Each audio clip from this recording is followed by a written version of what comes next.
ನಿಯಮ ಉಲ್ಲಂಘನೆ ಮಾಡಿ ಕಟ್ಟಡ ಕಟ್ಟಿದವರಿಗೆ ರಾಜ್ಯ ಸರ್ಕಾರ ಗುಡ್ ನ್ಯೂಸ್ ಕೊಡ್ತಿದೆ. ಗುಡ್ ನ್ಯೂಸ್ ಏನಪ್ಪಾ ಅಂದ್ರೆ, ನೀವೇನಾದ್ರೂ ನಗರ ಪಾಲಿಕೆ ಸ್ಥಳೀಯ ಸಂಸ್ಥೆಗಳ ವ್ಯಾಪ್ತಿಯಲ್ಲಿ ನಿಯಮ ಪಾಲಿಸದೆ ಕಟ್ಟಡಗಳನ್ನ ಕಟ್ಟಿದ್ರೆ ನೀವು ದಂಡ ಕಟ್ಟಿ ಪರಿಷ್ಕೃತ ನಕ್ಷೆಯನ್ನ ಪಡಿಬಹುದು. ಆದ್ರೆ ಕಂಡೀಷನ್ಸ್ ಅಪ್ಲೈ. ನೀವು 15% ತಪ್ಪು ಮಾಡಿದ್ರೆ ಮಾತ್ರ ಈ ಅವಕಾಶ ನಿಮ್ಮದಾಗುತ್ತೆ. ಪಟ್ಟಣ ಪಂಚಾಯಿತಿ ವ್ಯಾಪ್ತಿಯಲ್ಲಿ ಪ್ರತಿ ಚದರ ಮೀಟರ್ ಲೆಕ್ಕ ಇಟ್ಕೊಳ್ಳಿ.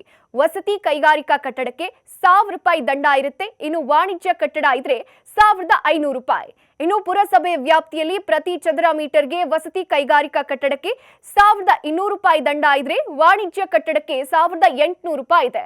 ನಗರ ಪಾಲಿಕೆ ವ್ಯಾಪ್ತಿಯಲ್ಲಿ ವಸತಿ ಕೈಗಾರಿಕಾ ಕಟ್ಟಡಕ್ಕೆ 1500 ಇದ್ರೆ ವಾಣಿಜ್ಯ ಕಟ್ಟಡಕ್ಕೆ 2250 ರೂಪಾಯಿ ಇದೆ.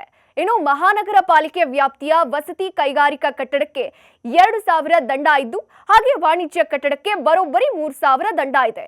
ಮತ್ತೊಂದು ಪ್ರಮುಖ ವಿಚಾರ ಏನಂದ್ರೆ, ಎಲ್ಲ ವ್ಯಾಪ್ತಿಯಲ್ಲೂ ಕಾರ್ ಪಾರ್ಕಿಂಗ್ ಉಲ್ಲಂಘನೆಗೆ ಒಂದೇ ದಂಡ.